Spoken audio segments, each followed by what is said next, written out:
It's like, oh my golly gosh, it is phenomenal.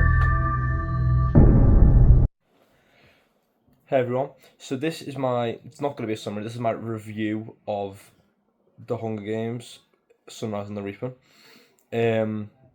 Spoiler warning, just if you haven't read it and you don't want to read it, if you want to wait for the film to come out, click off now. Just to save yourselves. This is one of the best books I've ever read. It is the best book in the Hunger Games series. Like, oh my golly gosh, it is phenomenal. It's so good. I genuinely don't even know how to explain, but it's so good. This is not going to be an in-depth summary I've seen other people do. Also, I wanted to do this when the book first came out, but I wasn't really sure what I was doing with my channel at the time. I was just planning on just never using it again, but then I started posting guitar videos and all that, and I've started enjoying myself again a little bit more.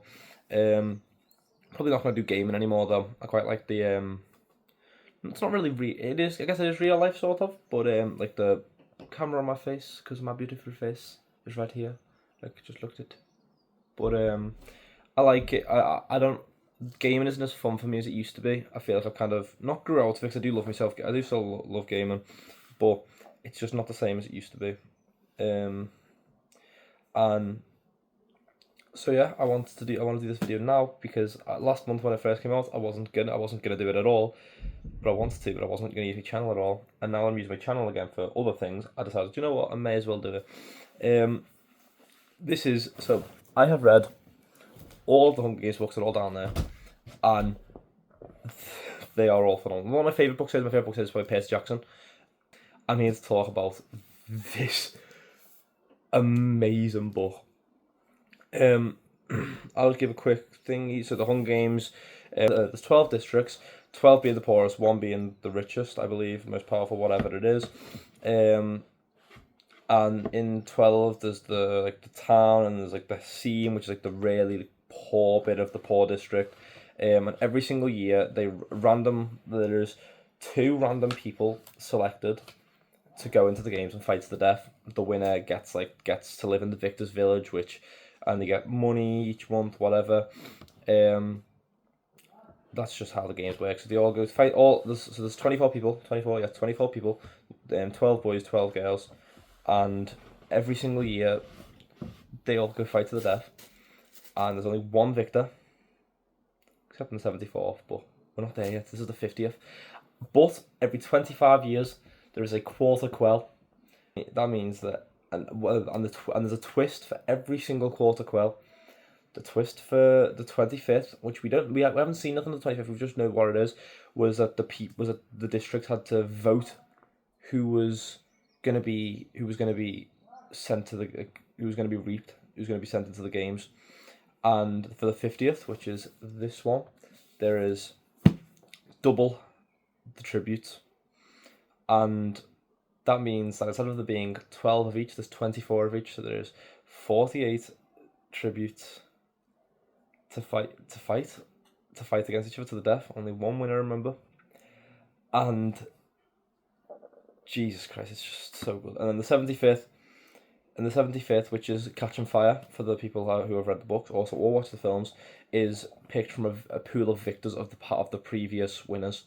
For people that don't know, there had only ever been one other District 12 victor, which was Lucy Gray Bard, or Bird, one of the two. Maybe just like a mixture. Bard, I don't know. I know it's Baird, but I don't know how to pronounce it. Lucy Gray, which if you've read, this is Sunrise and the Reaping. If you've read Ballad of Songbirds and Snakes, then you know. Also, dead quick, it just reminded me, I want it to be noted how beautiful this cover is. It's really good looking. But look at that though. Look how amazing that is on the actual hardcover. Mine's a bit dead right now, but that is beautiful. But yeah, I forgot what I was talking about. I've got too much I've got ADHD, man. Leave me alone. But yeah, so there's only been one other victor, and that's Lucy Gray, who won in the 10th Hunger Games because of Snow, the president. At this moment in time, he's the president. in this book, and for quite a while before as well. And so that there's your context for a lot of it. So no one else is, and there's no alive victors. He wakes up, it's his birthday, his brother wakes him up, blah blah blah, doesn't really matter. One thing I do really like about this book that I didn't feel as much from the other books was that you felt for like the side characters a lot more than with Katniss's one. I feel like Haymitch has a lot more to lose, and I feel like it was shown a lot more. I feel like Suzanne Collins, the author, I feel like she has like learned since then. I felt a lot was because with like, yeah, I know she had Prim and a mum, but like in my opinion, I wasn't really that. Like, if Katniss would have died in the games, which obviously we know she didn't, I wouldn't have felt as sad. And obviously, I also know that Haymitch isn't going to die in the games because obviously he's in the 74th and 75th. So, but like if he was to die, I would have felt for all his family and friends and everything. Like obviously in the book, I forgot her name. Not Katniss's name. I forgot. He has the mayor's daughter, Gail. I'm forgetting someone. I think my head's gone blank. Anyway, and no offense to them, I didn't really feel like they needed her as much. The only one I kind of had any sort of like, oh, I feel bad for it is Prim, but not really at the same time. But with this one, I felt because he had Hattie, he had his mum, he had his brother. Like his brother's not old enough to do anything really. Well, he is, but he doesn't. He's at that age where he's not old enough to do this, but then he can't be doing nothing because he's too old to do nothing, but then he's not old enough to be doing proper like big heavy jobs. So Haymitch is the one that does all of that, and his mum washes clothes, and she needs Haymitch to collect the water, fill the whatever it is. So she needs him, and then Hattie works for whether Haymitch works with Hattie or Haiti, whatever her name is. Hattie, I think her name is, and Haiti's the country, isn't it? But they all need him, and Burdock. I felt the friendship of Burdock a lot more. In my opinion, which is, for people that don't know, is Katniss's dad. I felt a lot more for, like, I felt a lot. Also, I love Burdock being in this because I feel like we never really got much of any story about him in the original trilogy, I suppose. Star Wars yet, but and I felt for him a lot more, and I felt for all of them a little bit. That if Haymitch would have died in the Reaping, and Lenore Dove, forgot about her, completely forgot about her. I feel like Claire Carmen would have been a bit happy though, but if he died, but anyhow, but Sid, Hattie, because Hattie's getting old now. Sid, Hattie, and his mum, they all depend on him. Like, they all depend on him being there for him and helping, because they can't really. It's not they need him pretty much, and I felt that a lot more than, oh, if Katniss dies, who's gonna hunt for food? Find another hunter. Sorry, but it needs to be said. But, and I get that they could just do that with Thingy, but like, I get that I'm a hypocrite, but from what I've just said, but like, I don't know how to explain it, but I felt like I cared a lot more about the side characters in this. I cared for them a lot more. Another thing is Haymitch's POV. I really enjoyed Haymitch's POV. I enjoyed it a lot more than Katniss's and Snow's in Battles of and Snakes. I enjoyed Haymitch's POV a lot. I really did enjoy it. It was very different and I felt it was a lot more. I felt it was a lot more of a serious book. It was a lot more. Yeah, that's how I can describe it. It was a lot more serious than the other ones, and I thought that was a good thing though. And then the Reaping, that sent my head, because it was Luella, then Maisie Lee, also casting for Maisie Lee, my favourite actress ever, but people don't know, it's McKenna Grace. Actually, not my favourite actress. My favourite actor is Dylan O'Brien, though. I wish he's in it. Could be Wire. Really won't be, but it could be. But, so, the Reaping Day sent me, there was Luella, then there was Maisie Lee, and then there was Wire, and then there was Woodbine Chase. I've also just realised it's Wyatt Callow, it's WC, Woodbine Chase, WC. Yeah, same initials. And I was like, what? This book is about Haymitch, and how Haymitch won the 50th Hunger Games. How is he not a tribute? And then I read a bit further, and Woodbine Chase legged it. He ran, and he got shot, and there was a riot, and then something happened with Lenore Dove, and he went over to attack the peacekeeper. He went over to save her and attack the peacekeeper, and then Drusilla was like, "Do you know what? Get up here. You're next. You're next, mate. You're next." And that was like, I was like, oh, that makes a lot of sense. I was like, in my head, I was like, how does that? Like, how do you win the 50th Hunger Games without being in the 50th Hunger Games? It literally makes zero sense at all. But obviously so Luella is one of his neighbours. She's like 13, 12, 13, around that age. She's like on the younger side. And she's like a little sister to him, like, because in the blurb it says, where does it say?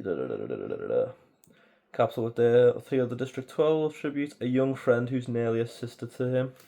That's what's in Maisie Lee, then that's on about Luella. Maisie Lee is the rich girl no one really likes, a stuck up girl, that's what they say. And then Wyatt is an odds maker. Proper genius. But like, I liked Wyatt towards the I really liked Wyatt towards the end. I liked all of them, to be actually.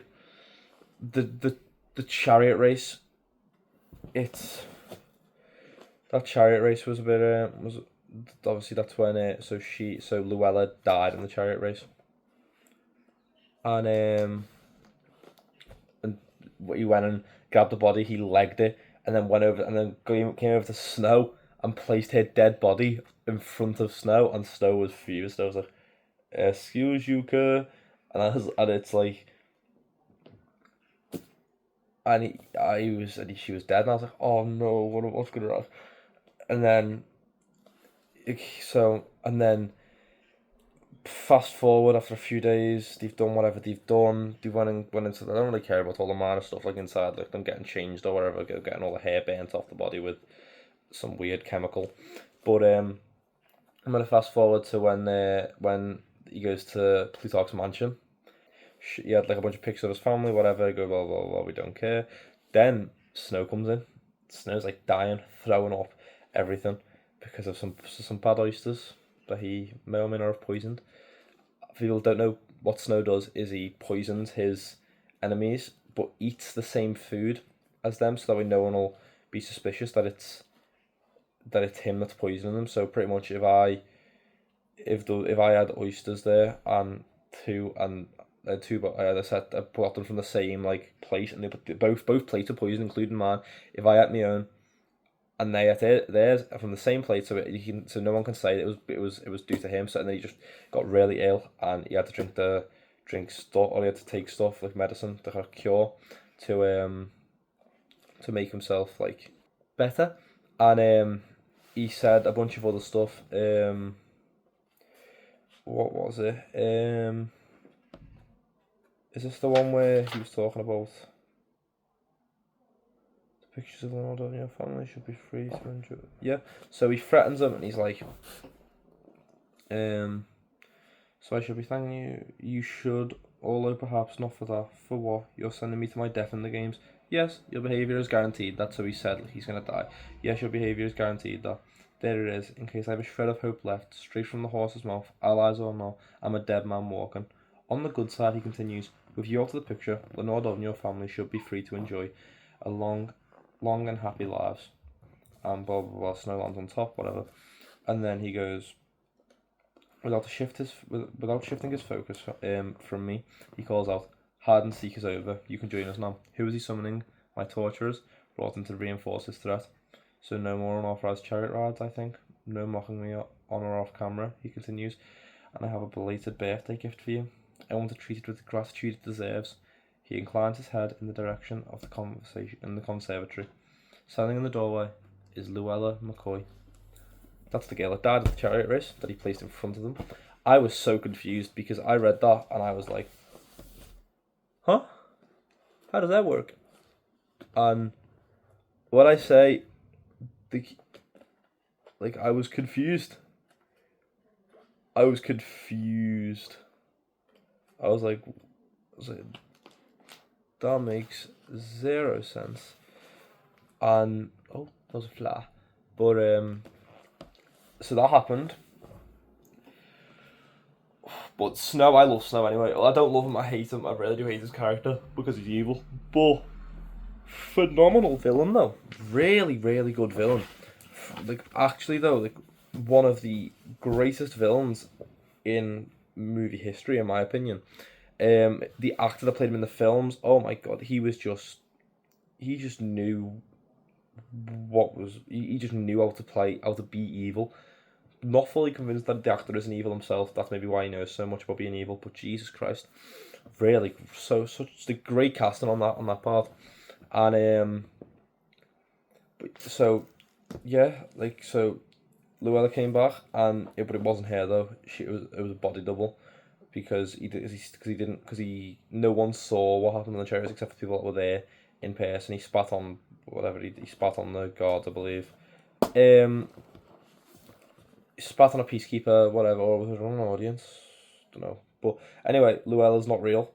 She's a fake, and they call her Lulu because she's a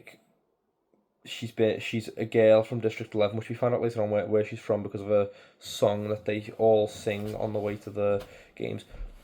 My one downfall for this book, but to be fair, I feel like this downfall is good for other parts of the book though. So like I said before, I really felt for the other characters, like the side characters. Like I really felt for the other tributes as well.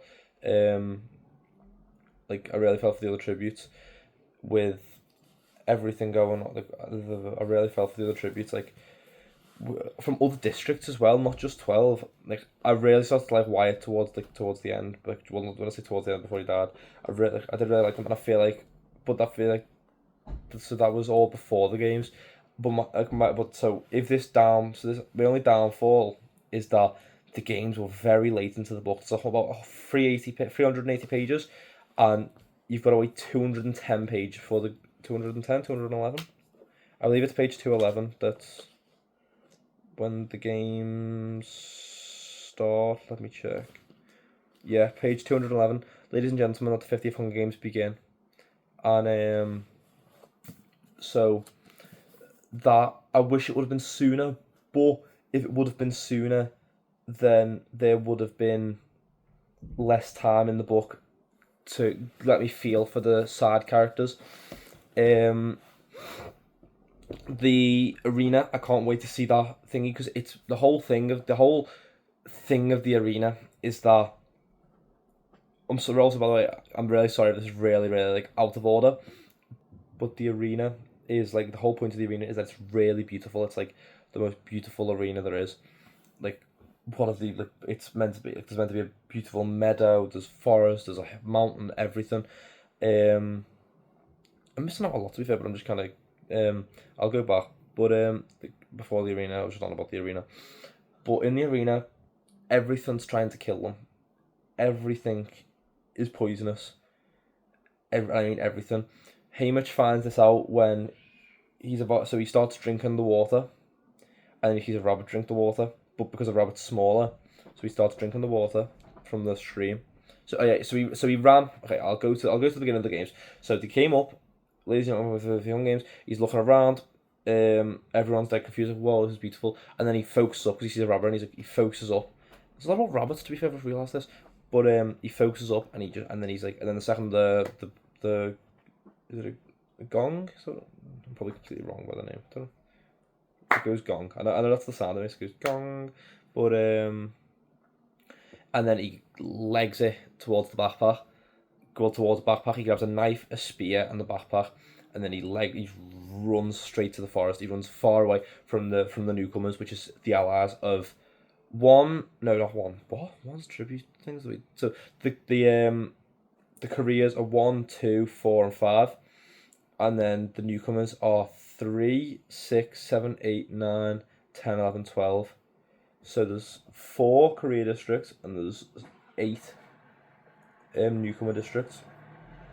And this is the first time they've really seen such a big allyship, because Ampert, who's BT, if anyone's seen Catching Fire or Red Catching Fire, BT is Ampert's. So Ampert is BT's son, and Ampert's the one that like goes over to Hamish and all the other districts and some of the other districts, and it's like, oh, come join us, and then he walks to Hamish. He's like, we've got these districts, blah blah. Do you want to join? He's like, maybe I'll think about it.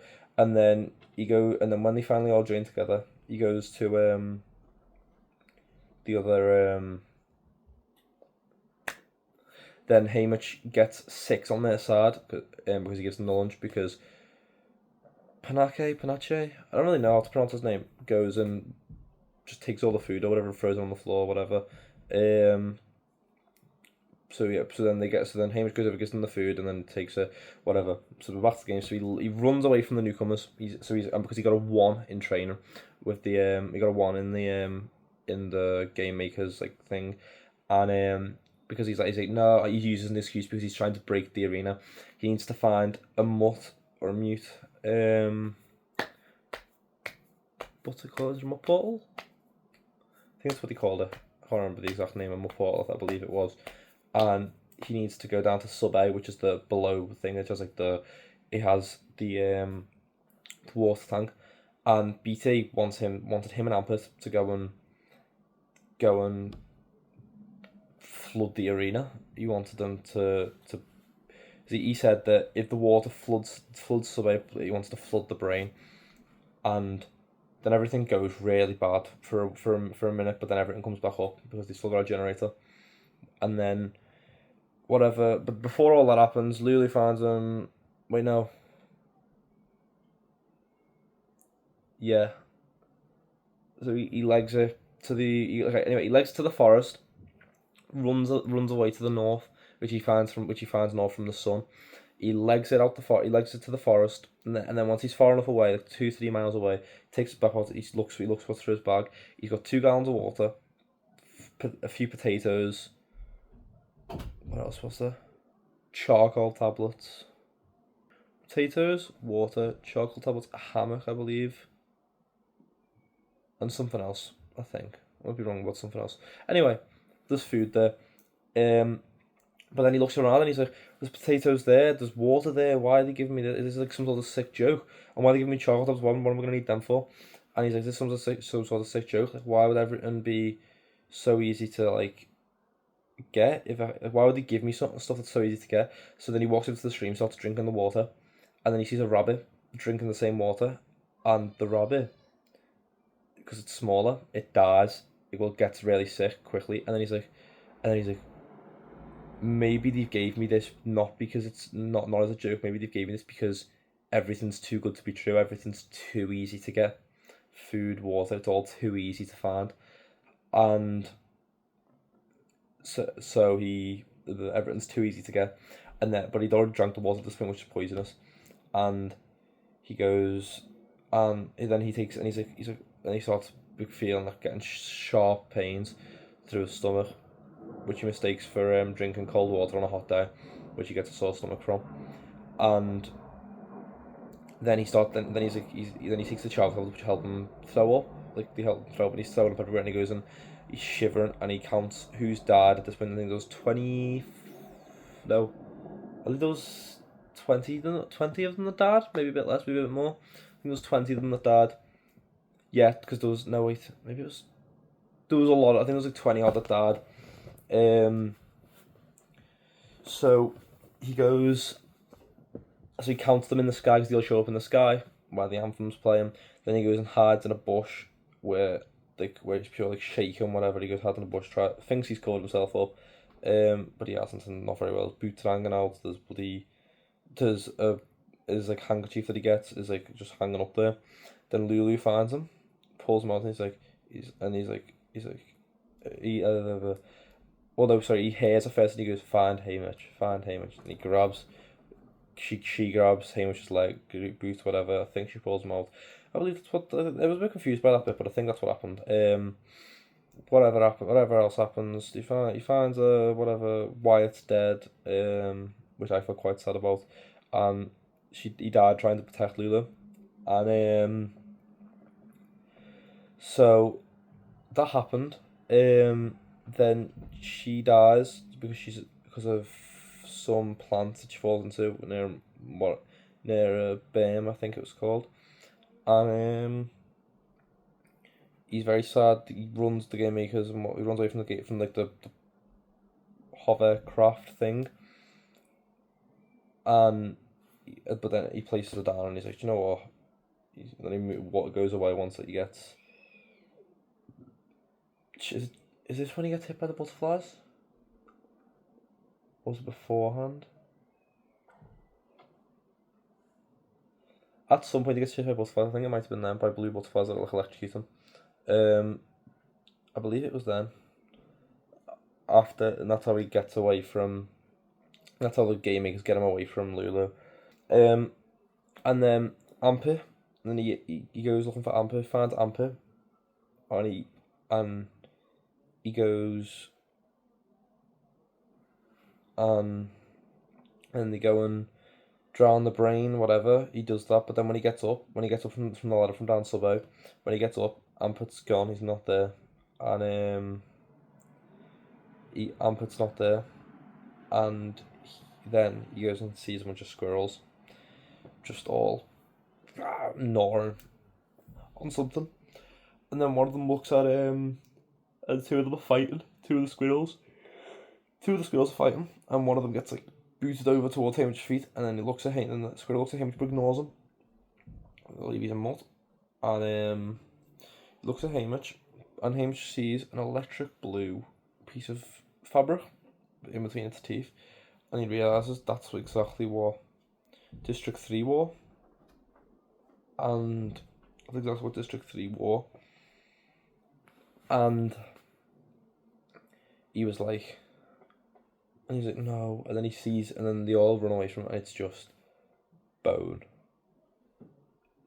Just bone. Nothing else but bone. He's just a skeleton. And, but the problem is, he noticed that even when he tried to, like, attack the squirrels or whatever, move them out of the way or whatever, they weren't attacking him back.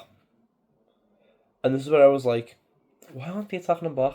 And I thought to myself, when Hamish threatened him in the game, I mean, when Snow threatened Hamish before the games, was he said? Did he? I know he said that the death is guaranteed with his behavior, but when he says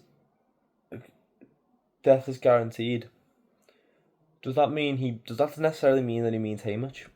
Could that also mean everyone and he threatens him? And I thought from the beginning that, because obviously he's gonna win, I knew that. So because obviously we've seen him, so I knew he was gonna win, and I knew how he won roughly before. Because obviously we already know bits of how it happened.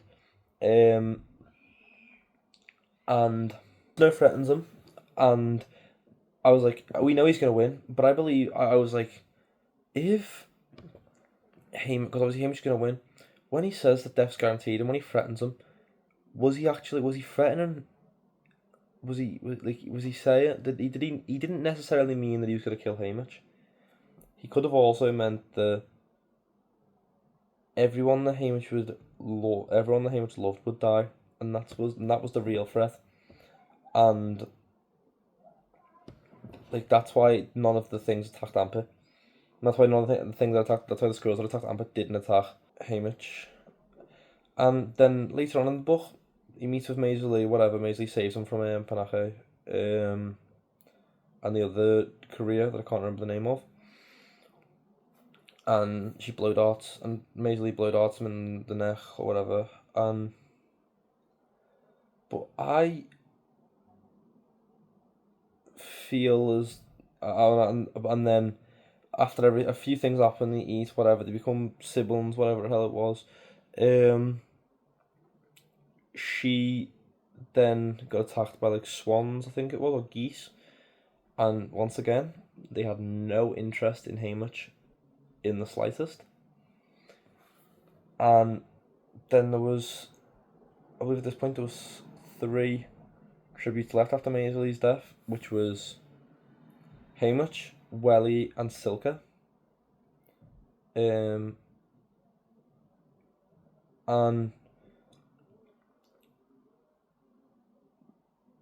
Haymitch found Welly by Welly using her token, which was a bell, a bike bell, and she's ringing it, and you can hear her.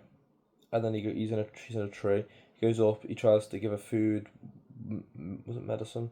Food, soup, whatever he could give her to make her feel, because she hadn't eaten in days. She was like on the brink of starvation, which I know you'd be really hungry, but they were only in the games for like 6-7 days, and a human can last 3 weeks without food. I do get that, to be fair, she might have been like attacked and all that. She might be really exhausted, but and maybe it's water as well. Maybe she doesn't have water. But anyway, it's besides the point. I'm thinking too much into it. And so I can't speak. So Image finds whatever. Then he goes like, "Alright, I'm gonna go try and find food at the." Was it when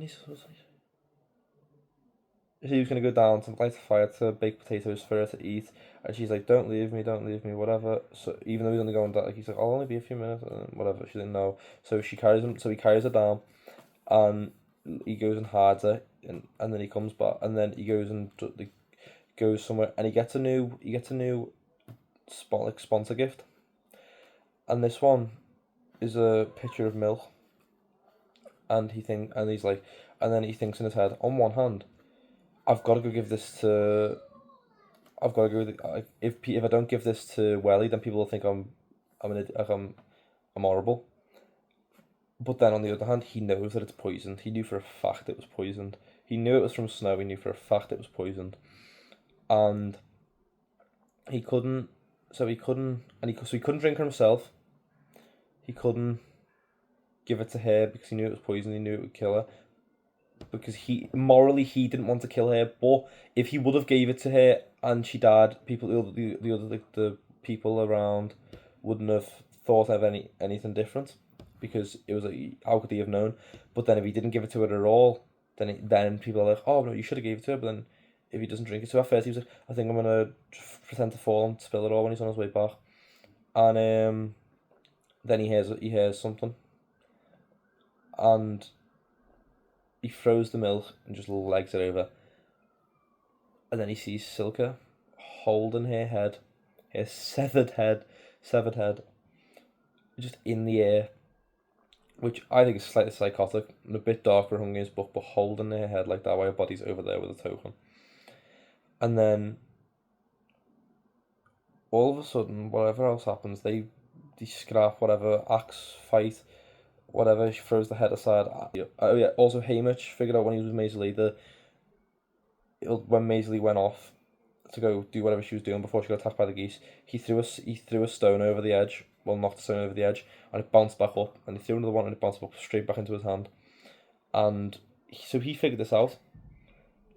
And okay, so let's go back to the fight. So they're fighting, the scrap and whatever with the axes, and then she throws the axe once they get by the cliff edge, and because the reason it bounced back up because there's a generator there. She throws the axe, Hamish ducks, and Hamish realizes, wait, she just threw the axe. So Hamish was like, wait, she's just thrown that axe down there, the place where it bounces up exactly where it was thrown from. He ducks past under the axe when she throws it, and he stays down. He stays down on the floor. But also before that, he got attacked across. He got like a thing across his like abdomen, I believe it was. So that he was like, his guts were like, ugh. So then he throws the axe. She throws the axe, and it goes down, and then Hamish goes to the floor, and he stays down, and the axe goes. So he goes, woo, boing, right in the head.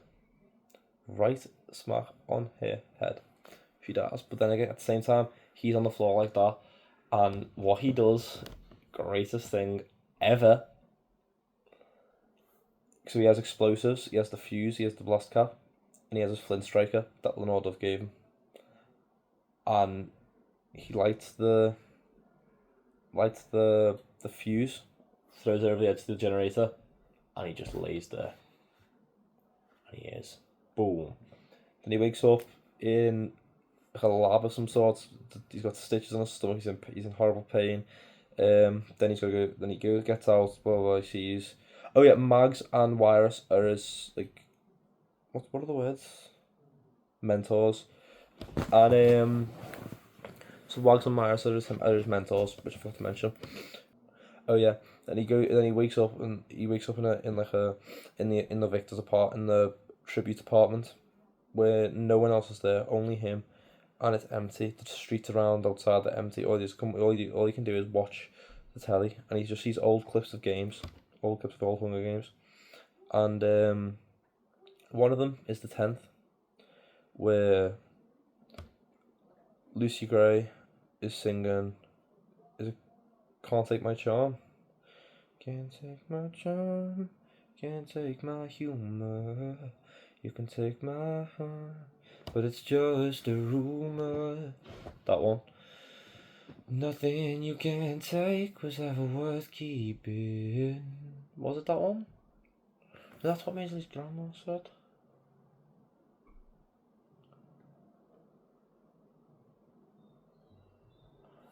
I don't know. I'll figure it out. But anyway, so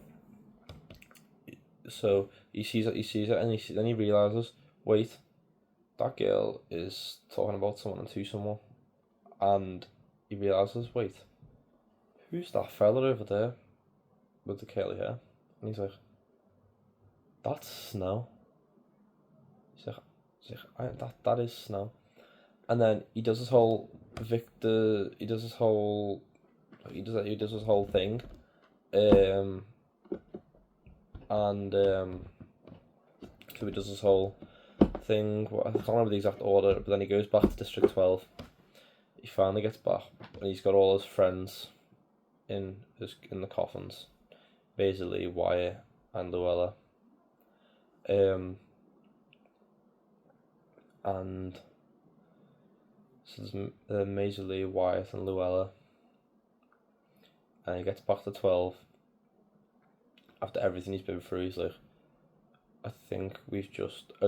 Sorry. He speaks to when he's on his parties in the capital, or he's stuck in a cage. Snow comes to talk to him. He's like, what was it he says? He says something about Snow's homecoming. He merely smiles and says, "Enjoy your homecoming." So Hamish goes back to 12, and so Hamish gets back to 12, and then he goes to his house and he sees fire, he sees smoke, he runs, and it's his house. Mar and Sid are in there, and they die. Hamish is drugged so he can sleep by Astrid. I think he pronounced the name. It's drugged by Astrid, like sleep syrup, to help him sleep, so they put him to sleep. And he wakes up in the McCoys. He wakes up in Luella's house. R.I.P. Luella. But he wakes up in the McCoy's house. Gives him like a hot pot of tea, whatever it was, hot in the tea. Am I in shock? I hope I'm in shock. And whatever else happens, so they're both dead, and he's getting depressed. He's getting more and more depressed, and then he goes and he finds.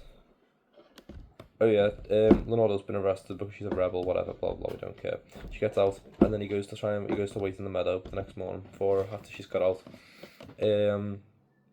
He sees her, but before he sees her pick up a pack of gumdrops.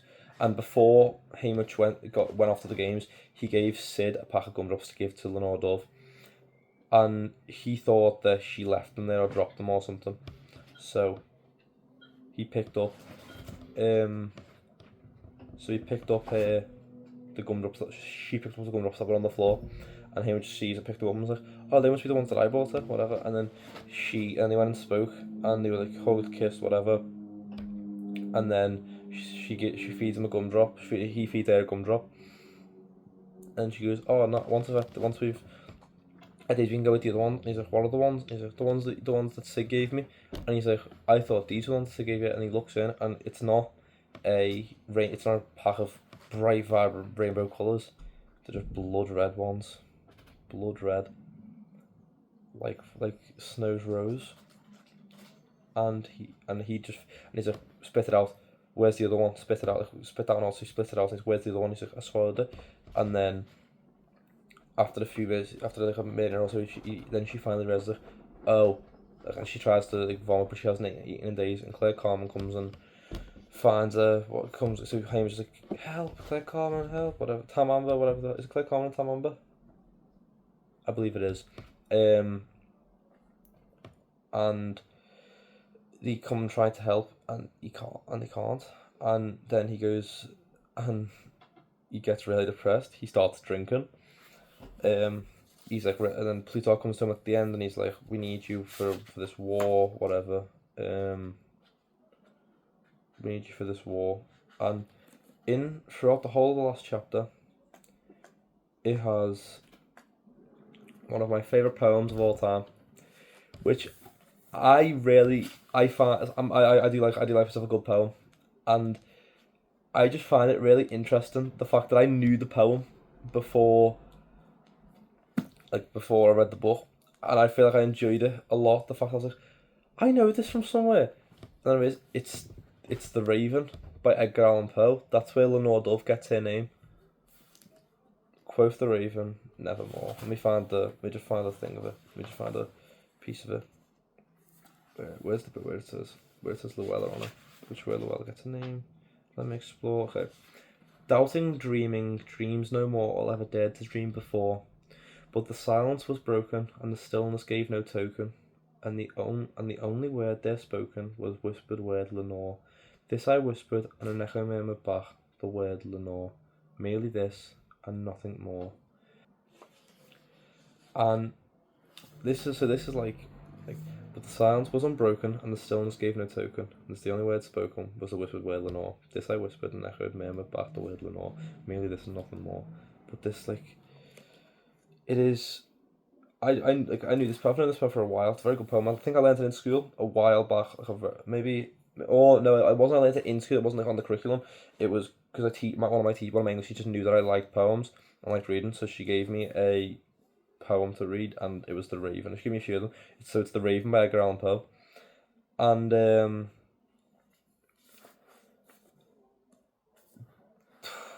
but it's. And you get really depressed, and then I love the epilogue because it gives extra context towards him, and he's like, and he speaks about like when what's his name, when Burdock has Katniss and all that, and then he dies in the mining accident. Plutarch comes over to him and is like, "We need you in the army." He's like, "No, you don't need me. You need someone with more luck, whatever." And he's like, "No, we need exactly you, whatever." And then then he goes, and when Katniss is older, and he's like, after the games and all that, I first saw the girl at the harbour when the baby Burdock was so proud of her, he toted her around everywhere. After he died in that mine explosion, he started coming alone, trading the odd squirrel or rabbit. Tough and smart, her hair in two braids, reminded me for the whole world of Luella McCoy, my sweetheart of old.